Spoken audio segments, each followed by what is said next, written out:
Welcome to the Hockey Writers Prospect Corner, a show with our top prospects writing crew, bringing you the latest news, analysis, scouting reports, mocks, rankings, and much more. From the World Juniors to the NHL draft floor, from the farm to the NHL, our team covers everything that happens in the world of prospects. So sit back, grab a notebook, and get ready for Prospect Corner. Hello, everybody, and welcome back to another Prospect Corner here at the Hockey Writers. I'm the host chair again, second time in like 3 weeks, but that's because we're going to be talking about another article that Logan's put out. But before we do that, joined in by Peter Baracchini and, of course, Logan Horn on the panel here. First of all, Peter, how's it going? We're getting close to the trade deadline, so we may be talking about some prospects on the move. We already had one. How's it going? Yeah, it's not a dull moment right now. This is what we wanted. We want picks traded. We want prospects traded so we could talk about it. But let's hope that Jacob Chychrun move can happen sooner or later so we could talk about it and who's going the other way. So, yeah, it's a fun time right now. Yeah, we'll see if any prospects are involved in that trade. Probably at least one. But yeah, it's that could be coming down the pipe. Could be coming down today. Who knows? As we record. So, and Logan, how's it going? I'm in your chair right now, but what do you think? How's it going? I'm doing well. I like one thing you pointed out there, like trade deadline coming up and picks moving around. This mock draft is already out of date because the Rangers traded one of their firsts that they have to the Blues for Vladimir Tarasenko. So it's already out of date. I'm sure it'll only get further out of date. So, but yeah, I'm doing good. I'm having a good time. Well, what the good thing is the top half of the draft hasn't changed. So these teams that have traded their first round picks are later on, and you already have the Canucks one in there. So we're pretty up to date. That Rangers one, who cares? But yeah, it'll be a pretty late one. It is going to be a late one. The Rangers will make the playoffs. They're probably going to be on the low end of that pick. So we'll see how that all goes. And there's going to be more first rounders. I'm actually surprised the amount of first rounders that have already moved. I was saying before how the 2023 I thought would be a little harder to get from teams, but looks like it's not. So we'll have to see how many more can go. I'm thinking the Chychrun one may have another first rounder attached to that. But we'll have to see if it's this year or next year. But as Logan alluded to, we're going to be talking about his mock draft 1.0 that came out, I believe it was a few days ago. And we're going to be talking, just go through that, see what he picked, what he thought some of the teams should have picked if it happened today or when he did it, not today. But so let's get that started. So the draft order was determined by the Tankathon Draft Lottery Generator, which is a fun thing to do on your breaks or whatever you want to do, and see where your team lands and how many times you have to do it before they end up being first overall. Yeah. So that was done with that over the All-Star break. So it was simulated. Rest of the picks were in order of points percentage on that date when Logan did it. So with that, Logan, go through your top five. What teams got those top five picks? For sure. So when I simulated that, once games stopped for about a week there on the All-Star break, so I could write the whole thing before things started changing again. The Columbus Blue Jackets, who currently have the best chance at this anyway, landed the first overall pick. So they get Connor Bedard, but they didn't actually win the lottery. What happened was the St. Louis Blues won the second overall pick, moving up a maximum of 10 spots at the time. Because you can only move up 10 now in the draft lottery. So the Blues got second overall. They took Adam Fantilli in my mock draft. And then the Red Wings won the second lottery. But since they couldn't move up 10 picks to second overall, because that was already taken, they got bumped to third. It's a weird situation that's pretty unlikely, but is definitely possible. So the Blue Jackets got first overall without winning the lottery. Bedard first to Columbus, Adam Fantilli second to the Blues. Leo Carlsson I had going third to the Red Wings, just feels like a Detroit pick for sure. Matvei Michkov going fourth overall to the Chicago Blackhawks, who are happy to wait a couple years for him so they can keep tanking and have a good shot at Calabrini, Yzerman next year in the draft. And then I have Zach Benson going 5th to the Anaheim Ducks. I feel like they're confident in their center depth, and getting just an electric winger like Benson would be a real positive. So that's my top 5. Yeah, I mean, that's a definite top 5. We'll see where the teams kind of land in there, but the Blue Jackets look like they're probably going to get the first overall pick the way it's going. Unless, yeah, they have a great shot at it to add to their massive prospect pool they already have. But yeah, those 5 are pretty good. Peter, what do you think of that top 5? Would you put them in a different order if you were doing this mock? No, that's a fantastic top 5. And just how much of a bonus would it be if you're the St. Louis Blues to get that second overall pick right now based on the season that you're having, where you're not necessarily in tank mode, but if you win the lottery, you're going to take that either way, because you could use Adam Fantilli. Like you said, Logan, Leo Carlson is a total Detroit Red Wings pick. For me, like the 5, like Zach Benson and Will Smith, it's a legit toss-up right now. Like either or could be in the top 5. Both have the smarts, the hockey sense, the IQ, the skill and creativity that warrants for either of them to be a top 5 pick. So I mean, it's very difficult, because even though my last rankings, it was I had Will Smith ahead of Zach Benson, but then again, for me, the gap is very, very close between the two, because they're very similar in overall skill sets, all by Benson being a winger and Smith being a center. I think this is fantastic. And like you said, Logan, too, Chicago just going to fall in tank mode. They could wait the years, get Celebrini. They could even wait for Michael Misa if they want to draft another centerman in 2025, because it looks like that, or Malcolm Spence. But at the same time, yeah, that's just a fantastic top 5. Yeah, those 5 are, those teams, like you said, the St. Louis Blues. I mean, getting the second overall pick in this mock. I don't know if that will actually happen in real life, but that would be pretty good for a team that looked pretty good last season. I mean, they made the playoffs, had 9 20+ goal scorers, looked like they were off and running, but this season's not gone very well. So and they've already traded Tarasenko. They could be trading Ryan O'Reilly, getting another potential first round pick out of that one. I mean, again, more things could be changing in this mock. So as we go down the road, so it's gonna be fun to do another one later on, because it's already for sure. So there wasn't a defenseman that went into that top 5. We'll start with you, Logan. Do you think a chance that a defenseman could push into that top 5? I mean, we've talked about in the past about defensemen moving into the top 15, top 10. Do you see a chance one could go into a top 5, especially with the teams that ended up in the top 5 here? I think on merit, it's unlikely that anyone makes it there. But the likelihood, I think, is pretty decent. It's been 20 years since a defenseman didn't go in the top 5, and I believe they went 6th or 7th overall. Yeah. There's almost always a defenseman in the top 5. I don't see, if someone goes to the top 5, they'll be going 5th, because that top tier of forwards there it's going to take a lot for someone to break into that group. Like we'll need Sandin-Pellikka to go a point per game in the SHL for the rest of the year or something like that, which would be insane. If everything stayed the way it is now and the Ducks were the team picking 5, then I don't think a defenseman goes in the top 5. I feel like they've got plenty of great prospects there. You can't say no, because defensemen have been rising all year.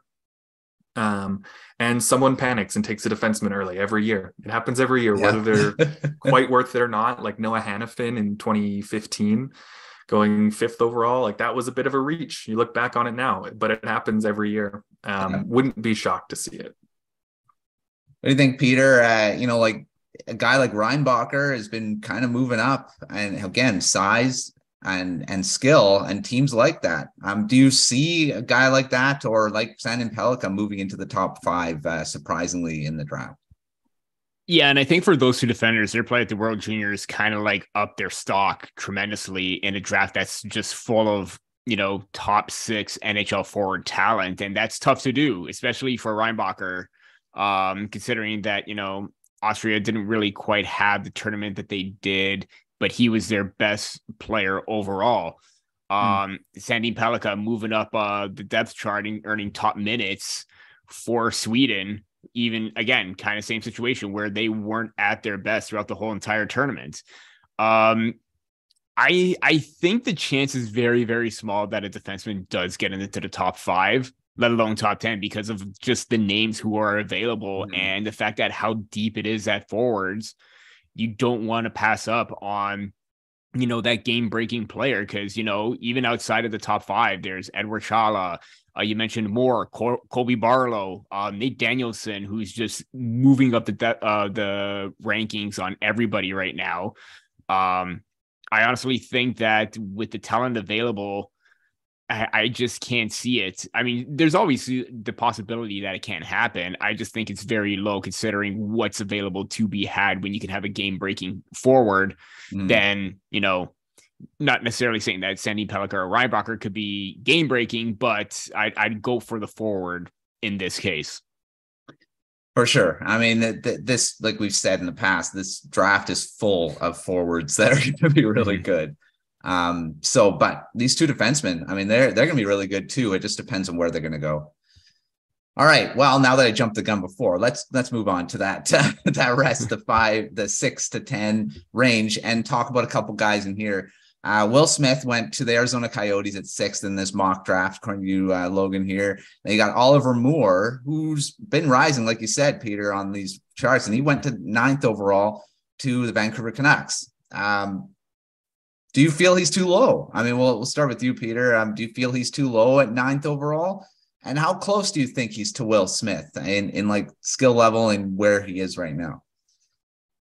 In terms of dynamicism and overall play, I think he's right behind Will Smith because I obviously at the start of the season and up until this point, all eyes were on Smith because of the fact that he has the game-breaking speed and hands that just make you just be in shock and awe what he does on the ice. But Oliver Moore isn't going quietly. I mean, there's that top line of Smith, Ryan Leonard, and Gabriel Perreault, and Oliver Moore is on the second line, but he's driving his own. He's driving results. That is the main thing. He's getting production. He's getting the results. He's displaying his skill sets, and I think that. I still think Smith is ahead of him, but I think the gap has been narrow between the two because Moore has that, he has more of that two-way tendency in overall play compared to Smith, where he's more of like a flashy player that gets you out of your seats kind of thing.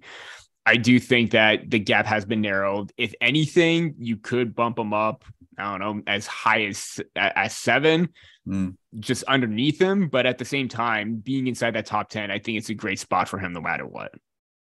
For sure.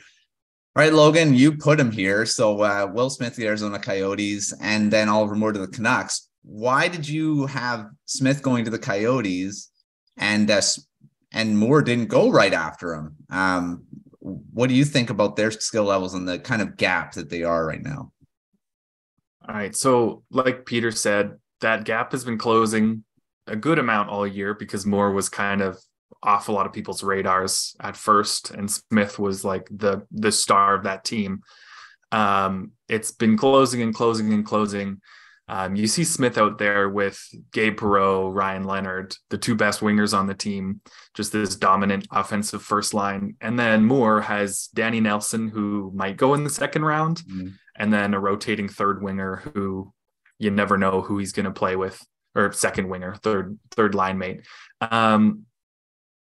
And honestly, it's a coin flip for me at this point between Moore and Smith. Smith, like Peter said, also has the dynamic skill, the hands to just make crazy things happen in the offensive zone and the confidence to just do whatever he wants. But when I watch Moore, I see a player with elite skating. Like I think I put in the blurb there for the Canucks that he would be the second best skater on the team immediately behind just Quinn Hughes. He is going to be one of the better skaters in the NHL as soon as he's drafted. Or I guess as soon as he plays.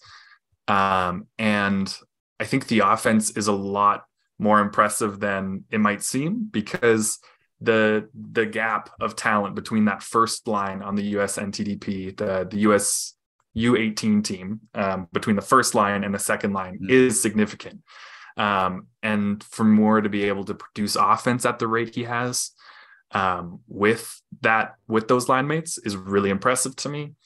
It's going to be tough for me to decide between them when my next draft rankings come around, because I'm really not sure. Probably leaning Smith still, just because, it's just that's been the narrative for a long time, but they're a lot closer now. Yeah. It's a tough call now. Well, like, you have Smith going to the Coyotes. I can see that happening. I mean, you got Logan Cooley there already. They seem to be pretty, they're not afraid to get guys from the U.S. national team. Oh, yeah. So, I can definitely see them getting, picking them there too.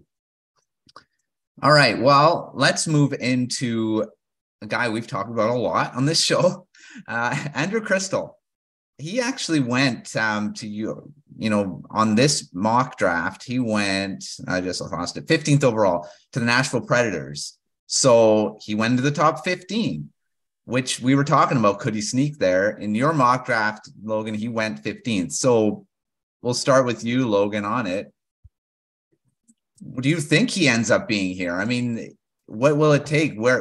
Let's get a prediction. Where do you see him falling on draft day? I mean, if this the way it went, do you see him going in the top 16 or, moving down to the late first round? He's such a tough one to nail down. I think Cristall will be drafted by a playoff team. I think he's going in the second half of the first round.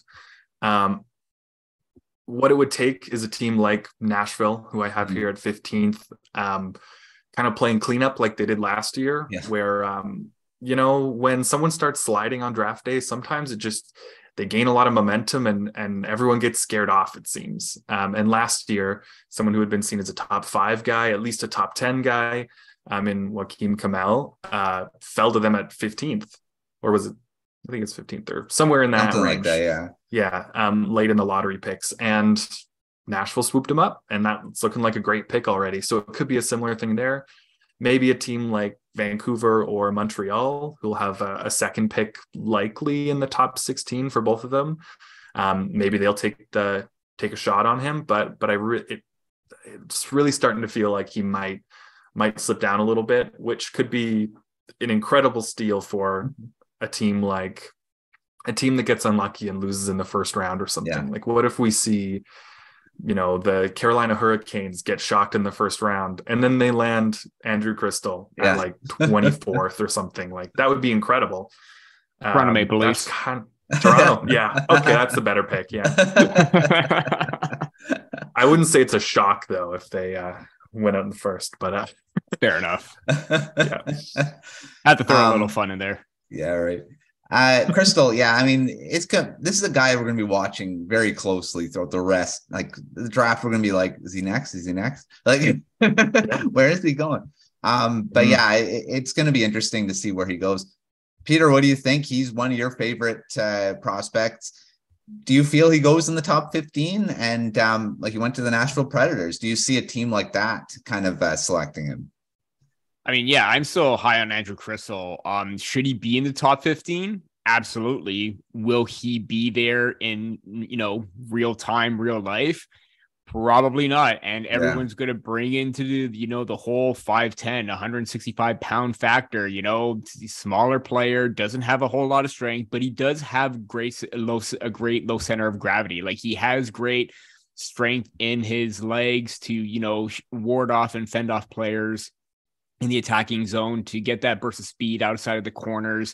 Obviously, strength is going to be big, but based on where he is right now, second overall, I believe he's still in WHL scoring. I will get back to that in just a second. But if you have the kind of results that Cristall's having this season, actually, no, he's not. He's got bumped down because he has been injured to 15th overall. Mm-hmm. But 62 points in 36 games for a 1.72 point per game average in a very competitive Western Hockey League, that is great results. And considering he was behind Connor Bedard for the longest time until his injury, but you can't fault him on that. I honestly do think with his upside, with his skill set, and the fact that he still has time to grow, we're all talking about like all these players that are still undersized, doesn't have a whole lot of strength. They have time to grow. They're 18-year-olds. I think strength is going to come in time with Cristall, and it's going to be a fantastic selection no matter who picks him up, whether it is Nashville or somebody else. If he falls, it's just going to be a huge win for another team. That's for sure. Yeah. And Cristall, I think, is going to be, I really feel he's another Logan Stankoven. I mean, he's going to keep dropping, and I would actually not be surprised if he drops into the second round. And the team that gets him, if it's going to be, it'll be late in the first, early second, just like where Stankoven went, because I don't know, this just feels like the same type of discussion we had Stankoven in the first round. I think almost every one of our draft rankings, he was in the first round, and he didn't go there. So, I mean, I just feel like Cristall's the same way. Stankoven was ripping up the dub same time, and he didn't go there. So it was because of his size, and Cristall is the same thing. His size is apparently the thing that's kind of holding teams from, or rankers from, putting him even high in their rankings. So apart from Hockey Writers, that is. Yeah, the biggest factor in my mind that separates those two prospects, though, Stankoven and Cristall, is the skating. True. Because you look at Stankoven and he looks like a top 6 NHL center with his skating and everything else about him. And I'm not sold on the skating for Cristall. It's not as bad in my eyes as some people are making it out to be, but it's not on the Stankoven level. True. I'm not saying he's not a first round talent. I think that offense is incredible. That would just have me a little more worried. Yeah. Even looking at his elite prospects page, obviously they had the rankings there from like top outlets. The lowest I see is 22 with FC Hockey, but a lot of the main outlets, Hockey News, Bob McKenzie, McKean's, Dauber, Smat Scouting, they all have him within that, top 10 range from 6 to 8 to 10, what have you. Lowest, the next one would be Bob McKenzie at 18, but, still in that top 20 range. And I honestly don't think he should fall any lower than that. That to me seems like a fair spot, whether it's highest as 10, lowest 20. So again, it'll be interesting. Looks like the rankers are starting to come around. I know their initial ones, there were a lot of them had him around there. So we'll have to see. I mean, like I say, he's going to probably be the most interesting guy to watch as the draft goes on. All right. Well, before we move on, let's get to our quick fire round here. And, the first one I want to ask is, because we've talked about the trades that happened already. Tarasenko getting traded to the Rangers for our first round pick. So since you had the Rangers in this one, Logan, we'll start with you. Who do you feel the St. Louis Blues would have picked at where the Rangers are? And now this can also change because the conditions on it is also there too. So they could get the Dallas Stars pick or the Rangers. The lowest of the two. The lowest of the two. So who do you feel the Rangers would pick? Not the Rangers, the St. Louis Blues would pick at their point of the draft of where they would get it? That's a good question. It's a tough call between who I think will actually go further in the playoffs, the Rangers or the Stars, but the Western Conference is a lot weaker. And let's imagine Jake Ottinger goes on another playoff heater, which feels very likely. And the Western Conference is just easier. So I'll go with the Stars making it pretty late. So that's the pick that'll go to the Blues. And that'll, if they make the conference finals, that's what, 29, 30, 31, 32. It's in that range. Yeah. Oh, I mean, the Blues don't have space for defensemen. They've got a ton of guys set up for a long time. And they have a lot of good young wingers like Rob Thomas, Jordan Kyrou, Jake Neighbors coming up, hopefully Bolduc. Like, they've got a bunch of those kind of guys. So I'd say they go for a center, and someone that I have kind of in that range is Charlie Stramel, who's just a big, tough guy that I was really impressed by at the World Juniors. He's been producing very minimally in the NCAA as a freshman on a team that's not great offensively anyway outside of his game. but I was really impressed with him there, his skating and his power. So I'll say the Blues go with Stramel. There's a chance, like you said, they move on from Ryan O'Reilly. Matt, you said that earlier. Yeah. And they're going to need some centers. And I say Stramel. He's a big guy. I don't really see a lot of top line potential, but a really, really solid middle six guy. Doesn't seem out of the question at all. So that's my pick. Yeah, it feels like a St. Louis Blues pick too.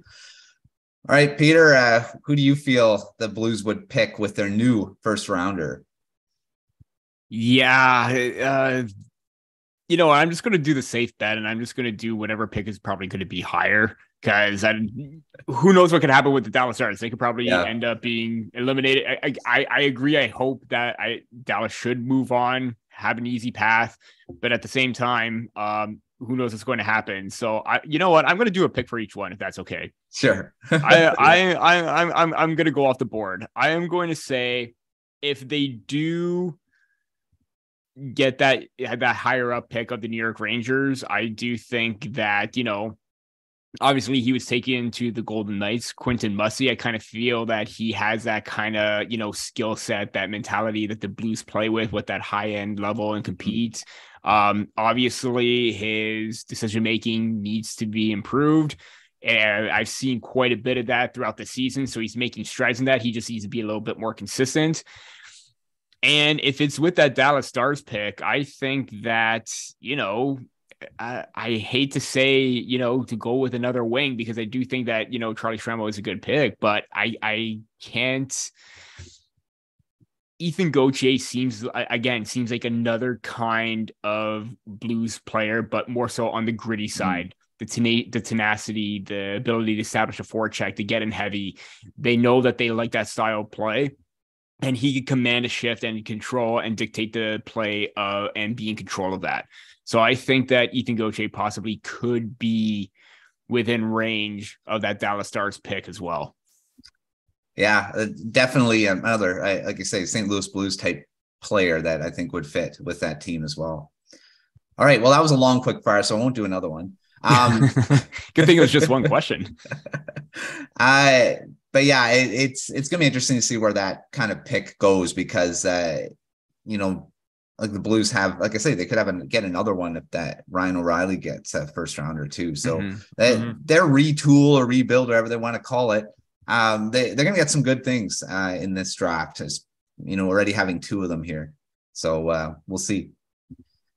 All right. Well, before we move on to our next half of the show here, this show is being brought to you by Hockey Writers Hockeypedia, one of our newest things on the website.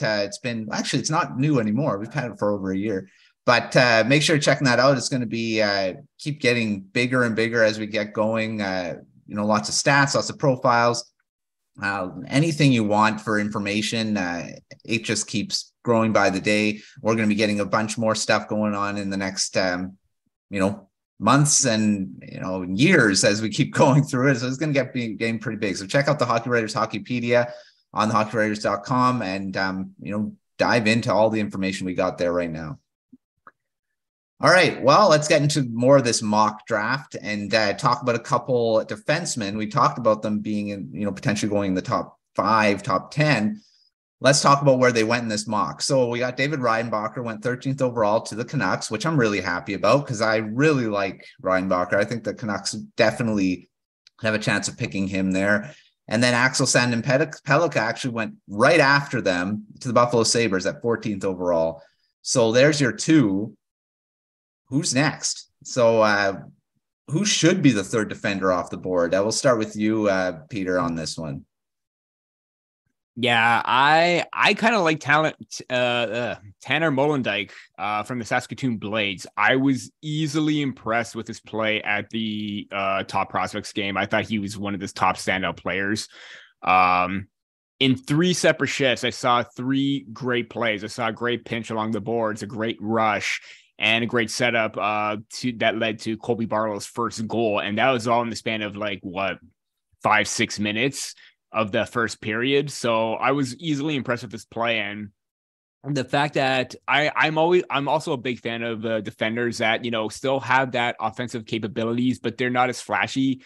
and they still have that defensive capabilities, that smart two-way game. I'm a big fan of those type of players, and I think Molendyk does have the skill set and potential to become a smart, mobile, two-way puck-moving defender with great smarts, can narrow down the gaps, get into the lanes, break plays up upon the entries. Obviously, there were a couple of plays recently where Logan Stankoven kind of like, took advantage of him on the offensive zone. Obviously, again, strength a big part of that, but I do think the potential is there for Molendyk, and I think maybe I'm probably in that 25 to 32 range. I think that would probably be a really great spot for him. So that's my pick for the next best defender at the moment. For sure. Logan, we went over to you. You have Lukas Dragicevic as the third defender off the board in your mock draft. Do you feel that's how it's going to fall in the real draft? Dragicevic went to the Winnipeg Jets in your version here. What do you think? Do you think he's the next one, or do you feel like a guy like Molendyk goes before him? That's a tough one. There's a lot of movement, and oh man, I feel like Molendyk was someone that I was admittedly sleeping on a little bit before that top prospects game. Then everything I've seen of him since, I'm like, what was I thinking? Like, why was this guy not in my first round? So I think Molendyk is a great shot to move past there. Dragicevic, his offense in the WHL has been really impressive. Wouldn't be surprised to see him go as kind of like a Kevin Korchinski type almost, especially if I don't know, maybe if you can have a good stretch run to end the year in the playoffs, maybe. My pick though for the third defenseman that I would personally take if I was an NHL GM is Dmitri Simashev. I think I have him going in the mid-late 20s to the Maple Leafs. Russian defenseman, played a ton in the KHL this year, made the team out of training camp as a 17-year-old. And Matt, I know a lot of teenage players in Russia don't get real minutes, even though they get all the games played in Russia. They get like 5 minutes of ice time. Yeah. But Simashev has earned legit ice time. He hasn't shown a ton of offense because he's been on good teams and they have offensive defensemen that they give all the power play minutes to.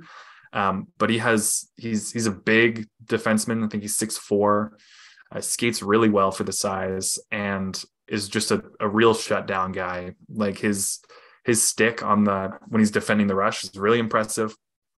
And hopefully he has a little bit more offense to show, because you don't love using like a, mid first rounder or like in the 20s on a strictly defensive guy, but those guys are important as well. And so right now, Simashev is my third defenseman. All right. Well, that's a good segue. I was going to wait for this one, but Peter, Simashev went to the Toronto Maple Leafs in this mock draft. How do you feel about that? If it did happen, would you be happy that Simashev goes to the Maple Leafs at this point? That'll be a really fun pick. And for the main reasons that, Logan's talked about, he's got great mobility and, not necessarily offensive upside, but that ability to eat minutes, get into lanes. And we are talking about how the Maple Leafs should try and go after a top 4 shutdown defender like Vladislav Gavrikov. Well, he could be just that if the Maple Leafs do draft him, again, average offense, but to be that, smart puck moving defender, but still maintain that ability to prioritize defense is huge. That'll be a really fun pick, but I personally, on my list, I have Oliver Baum from the London Knights as, someone with a little bit more offensive upside than Simashev, and even Cohen Zimmer, who I think if he falls to the Chicago Blackhawks, that's going to be a tremendous pick right then and there. And based on where he is right now, with the ability, his ability to find the back of the net, his playmaking abilities, I think is very outstanding, very balanced, like dual offensive threat.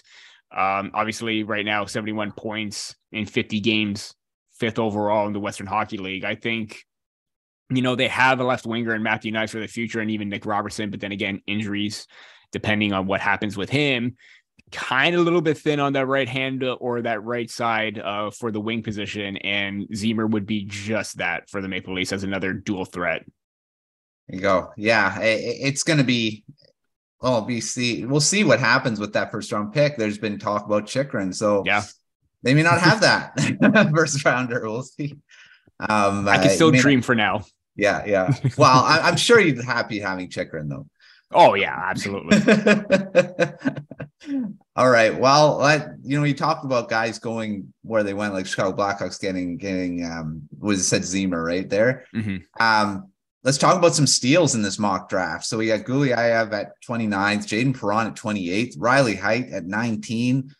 These are all guys that have been ranked higher on a few different rankings. So Peter, who do you say is the steal of this mock draft? If this is how this first round went in June, who would be the steal for you? I am very adamant that he should still be a top 15 prospect, and that's Riley Heidt from the Prince George Cougars. I honestly, I don't understand why he's ranked as low as he is, especially on Central Scouting's list. Again, I think maybe you're looking at 5'10", 178 pounds, but then again, Mitch Marner was around the same height, maybe a little bit under his weight size there. And now look how well he is. But the fact that he's, this lethal shooter, this dynamic playmaker, he's strong in transition. He can carry a play on his own. He has everything in the tool sets to be a dynamic centerman in the NHL. Again, size is an issue, but I think with all that whole entire package, it's hard to kind of pass up on that. And we've talked about, Colorado Avalanche, taking Oscar Olofsson a few years back, how that would pan out to be a really great pick. If they take Riley Heidt as low as they are at 19th overall, that's going to be a huge, huge win for them. I don't think he should fall. If he falls any lower than the 20, then teams are making a big mistake on that. But the Avalanche would be wise to take that chance and steal him at that spot. Yeah, if the Avalanche got him there, they're a really good team right now already, but getting a guy like that at that point, that'd be really good. But yeah, they're looking like they're going to be rising up. They're getting their guys back, so they may not even end up being here, but we'll see. Logan, what do you think is the steal of this mock draft that you put together? I mean, there's quite a few guys that are lower than where they're projected to go. So if this is how it went, who do you feel is the steal? Yeah, there's a few guys that stand out. One honorable mention I'll give is Mikhail Gulyayev going 29th, I think, to the Seattle Kraken. They've kind of, with the Kraken jumping so high in the standings this year, I'd be a little worried if I was them of kind of stunting the growth of their prospect pool. Not that worried because they've got a really great team right now. But usually, you kind of have a few bad years, but they just had 2 high draft picks in Shane Wright, Matty Beniers, and now they're late first, potentially, depending on how they do in the playoffs. But Gulyayev would be an incredible addition for them. They don't really have a top defense prospect, and he would be that immediately.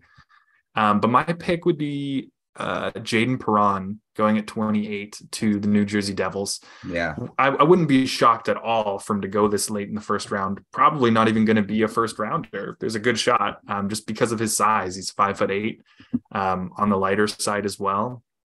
But I see a complete package of offensive skills. The hands, passing, skating, all of it is excellent. I think he could be a real play driving winger in the NHL. It's all just going to depend on if he can put on a little more strength and if he can handle the physicality of the NHL. I'm not saying that he's immediately like I'm not immediately taking him out of the equation. Like there's no way he'll handle the physicality, because some guys can handle it no problem at that size. But that's really the only question I have. And then I think a lot of scouts would have is just, will he be able to play in the NHL? And if he does, if he can handle that, I think he's going to be a very valuable pick towards the end of the first round like that. Yeah, for sure. There's another guy that he may drop into the second round and be a really good pick there too. So like I say, the second round, there's some first rounders that are going to be dropped down there, I think, in talent. But that's what's fun about this draft. There's going to be guys that we're going to be looking at in the second round to be like, those are great picks. So, all right, well, let's move to another question here and talking about some guys outside the top 5 and best fit for teams. So, Logan, we'll start with you on this. Who do you say is the best fit for the player, or the team outside of that top five. And because the top five, it doesn't matter. I mean, I don't think teams care about fit. We're taking the best guy at this point. But beyond that, who do you feel is the best fit, either for the player themselves or the team? I think that there's a chance they use an earlier pick on him because it's such a good fit, and that's David Reinbacher to the Vancouver Canucks.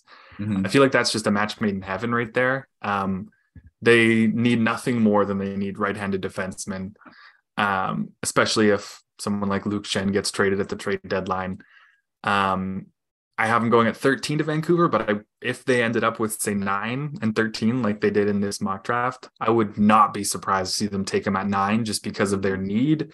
And the fit seems really good. I don't see him as a true talent top pairing defender, but if you wanted to match him up with Quinn Hughes and play him first line minutes, I think he would certainly be better than Tyler Myers, Kyle Burrows, Travis Dermott, Ethan Bear, any of those guys. Like, he would be better than that soon. And so I think he could handle that, no problem. He kind of feels like a replacement for Chris Tanev, who they've really been missing the last 2-3 years in Vancouver.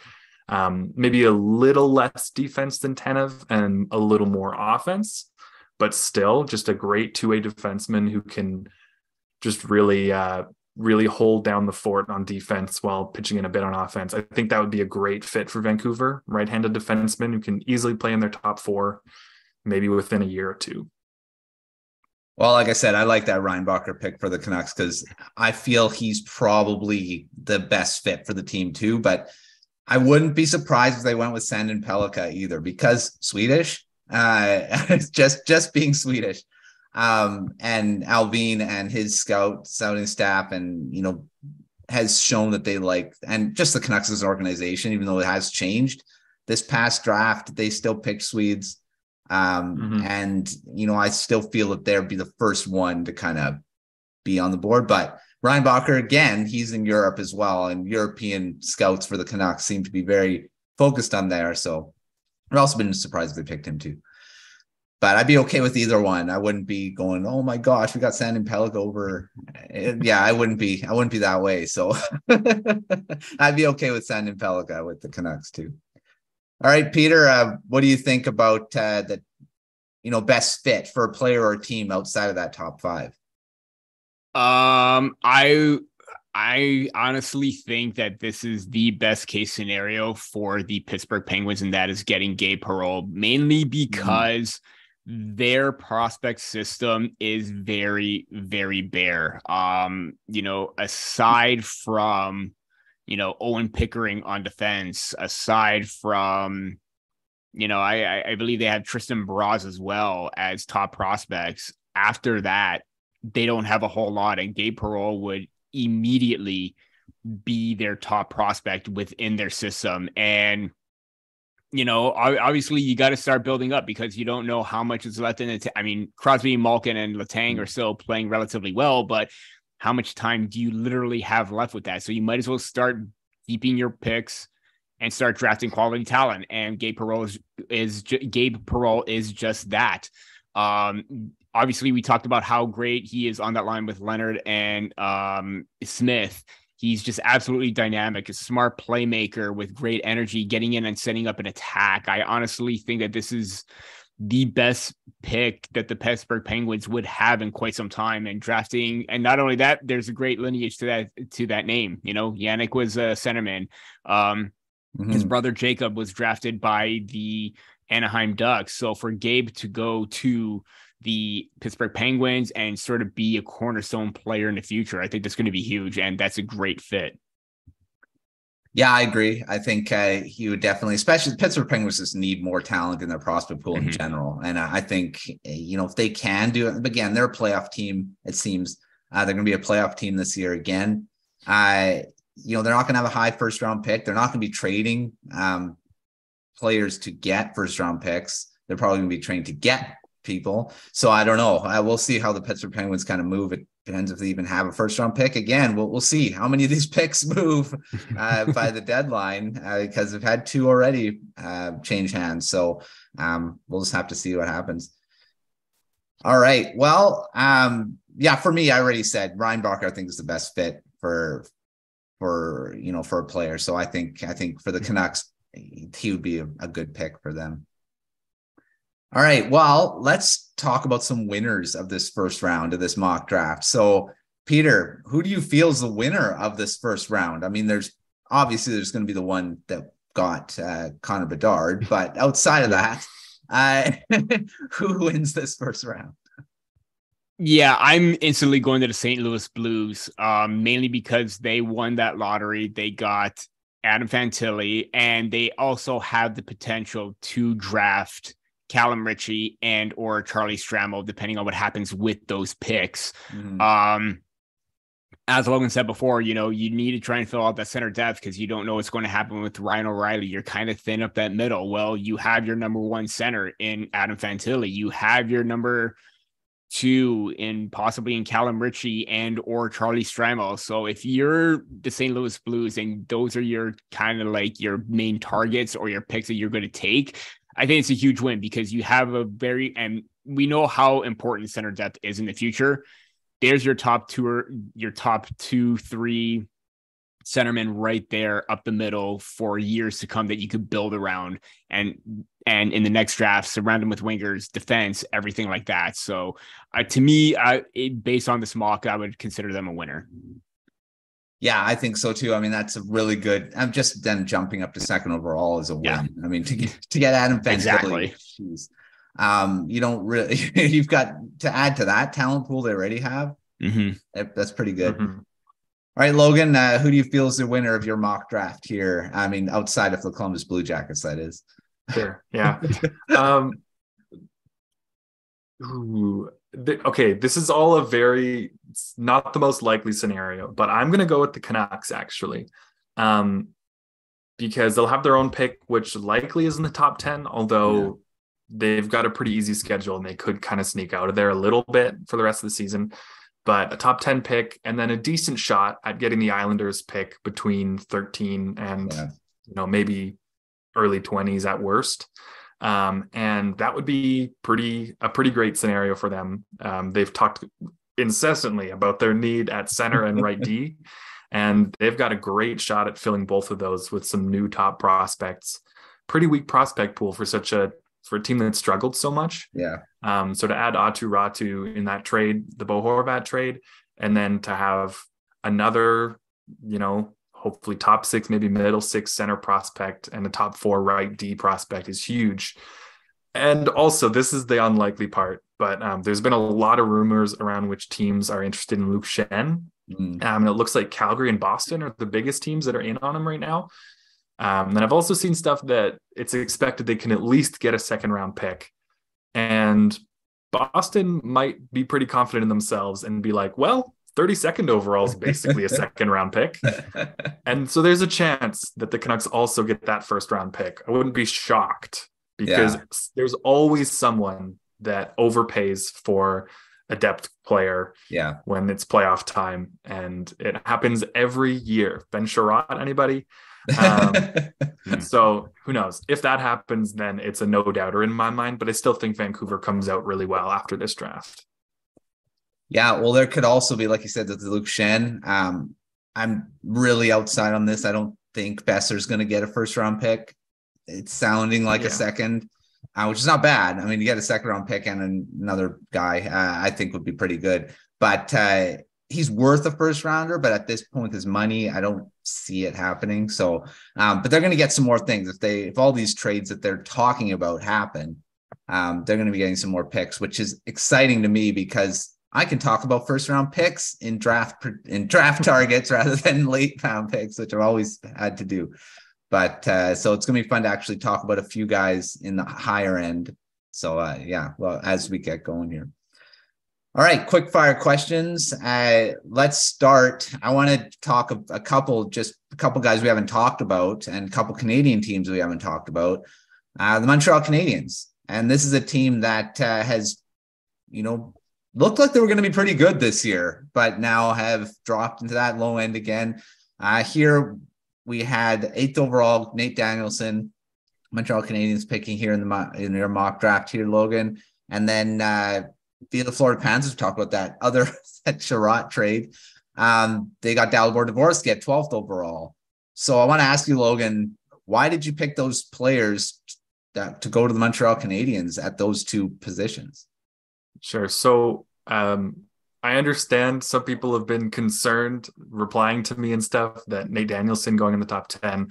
I really do feel like he has established himself at least as a top 16 guy, but getting closer and closer to that top 10, a really well-rounded center. I don't know. I feel like he could end up there, no problem. Might be the tiniest of a reach to take him there, but we've seen in the past the Canadiens aren't afraid of that. Yeah, it's Barry Kotkaniemi, Juraj Slafkovsky, taking someone that is not quite the consensus pick at that spot that they believe in, and I wouldn't be surprised if that was him. I took 2 centermen and these are guys that I believe will stick at center in the NHL, Dvorsky and Danielson, because I feel like that's a huge need for the Canadiens. Maybe I could have picked a defenseman for the second pick, but Dvorsky being on the board still was a no-doubter. Yeah. Especially with all the Slovakians on the roster or in the prospect pool. For sure. But, you've got Nick Suzuki, but then who's your next best centerman? Kirby Dach is labeled as a center in some spots, but he's played up the wing a lot this year and looked quite a bit better there, in my opinion. So I feel like that just sets you up perfectly with a top 9 center core that's potentially Stanley Cup worthy in 5-6 years or more, probably. And Dvorsky's showing a really impressive defensive game in Allsvenskan in Sweden. Could be an insanely talented 2-way third line center, maybe. I don't know. I like the centerman a lot. I think they fit the needs there in that depth chart going forward. So that was mine. I don't think that's crazy behind Nick Suzuki, those two. I like that a lot. Yeah, they would be great picks, I think, for the Montreal Canadiens, especially Dvorsky adding to those Slovaks they already got on the roster. Really fit really well. All right, Peter, moving to you. Let's talk about a couple other Canadian teams that went. You got Edmonton Oilers. They could potentially have a lower pick than what they got, but picked Samuel Honzek, according to Logan's mock draft here. Do you feel that's a good fit for them for going forward? He's a winger. Another really highly skilled Slovak as well. Do you feel he would go at this point? And do you think the Edmonton Oilers would actually pick him here? Yeah, I was a little hesitant at first to put him as, at the start of the season in my top 32 or even top 64, but he has established himself as that. He's been very consistent all season. I do think that he has a little bit more upside than Reed Schaefer, and this would be a better pick here than it was for the Oilers last year with Schaefer. Given his skill set, the size and his mobility, and his hands are just very, very smooth. I think that's very complimentary on the wing to that of a McDavid or Leon Draisaitl. So I think that is a really, really great selection for the Oilers for Honzek in that spot, because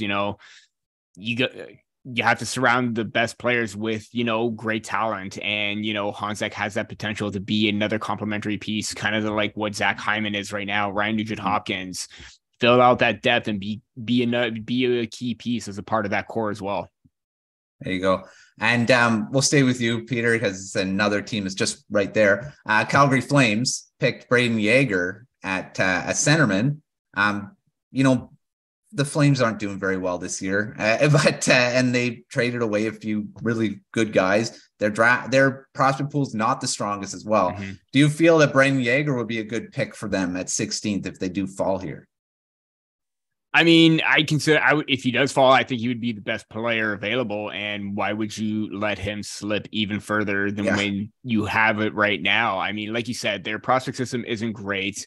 Their center depth isn't that great. I mean, you have Lindholm and Kadri as your top 2 right now, but then again, you need pieces for the future, especially up the middle. And I think Yager has that foundation to be that reliable two-way goal scoring centerman that can play in many situations. So he's got that intensity. He's got that work ethic, whether Sutter likes it about Jacob Pelletier, but I don't see that. I don't see how he has a lack of that, but he will like the intensity that Yager has if he's still around at that point. But I do think that is a very, very solid pick for the Calgary Flames. Shouldn't even fall outside the top 15, but if he does, there's going to be a team that'll sweep him up right then and there. There you go. All right, finish this off the Canadian teams, because everyone wants to know about what the Canadian teams did in these mock drafts. So Ottawa Senators, Winnipeg Jets to finish it off. Ryan Leonard went 11th overall here, Logan. And then we talked about Dragicevic going to the Winnipeg Jets. Why did you pick them at these points for these teams? Well, I like Ryan Leonard a lot. I think he was the first one to start closing the NTDP skill gap between Will Smith and then everyone else. I do think Moore has kind of leapfrogged him there. But Ryan Leonard is excellent. He makes tons of great plays at a really high speed. He's got the pace that I think will translate to the NHL. He doesn't have the best shot or playmaking, but it feels like there'll be tools that work in the NHL. I think he'll be a really good player. And we've seen the Senators like the NTDP quite a bit. Mm-hmm. Tyler Boucher, Jake Sanderson, Brady Tkachuk. They trust that development process quite a lot. And I think they'd be happy to take him there. And then who was the other? It was Dragicevic for the Winnipeg Jets. Yeah. It just feels like they've got all the forwards they could dream of. There's the question mark about Pierre-Luc Dubois, and he might try to test free agency soon. Everyone is convincing themselves that he only wants to play in Montreal, even though you never know. Maybe he stays. But it feels like they need a little more help on defense. They don't need a goaltender. They've got Connor Hellebuck. There's no goalie in that range in my eyes either. But Dragicevic is just one of the better offensive defensemen in the class. He's not the skater that like Sandin-Pellikka is, and he's also not quite that upper echelon of defenseman skaters either. But Dragicevic has been excellent in the WHL. I don't know. He just feels like a decent fit there in Winnipeg at an offensive defenseman. Josh Morrissey's broken out this year offensively, but there's not a ton of offense on the back end for them. And I feel like that could be something they try to address in the draft. Yeah, I agree with that. I think they picked a couple forwards in the last draft too. So they added more to their prospect pool at forward. So I think a defense would definitely be one to pick up here. So we'll see what happens. Well, that was our fly by the Canadian teams there. We already talked about Toronto, Peter, earlier with Simashev. So we covered them all. Mm-hmm. So let's move on and finish our show as we always do with the Prospects of the Week segment here. And starting with you, Logan, who's your prospect of the week this week? My prospect of the week is Artur Silovs, who is a goaltending prospect for the Vancouver Canucks, plays for the Abbotsford Canucks. I believe he's 20, maybe 21 now. Young goaltender, has played quite a bit in the AHL last year and this year, became the starter this year, and is now second in the AHL in wins among all goalies. Doesn't have the most exciting save percentage or goals against, but you look at the rest of that team and there's no like standout guys that you're like, those guys need to be in the NHL now. So it's not like he's being carried by the team either. He has a ton of wins, has a decent gap between him and the next most wins in the AHL. And in his last 4 games, he's made 82 saves on 85 shots, which is a .96 save percentage, which is incredible. And if you look at the goaltenders Vancouver's been forced to use with Demko out, it's not great. Spencer Martin has lost 10 straight games in regulation.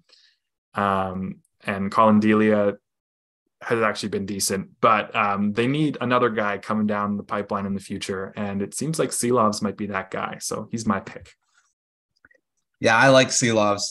He's really risen up the goaltending ranks in the prospect pool, because that's why they were comfortable trading DiPietro, I think, right. Even though he wanted out. But that was why, because he didn't see a spot in the organization. So Silov's really risen up, late round pick.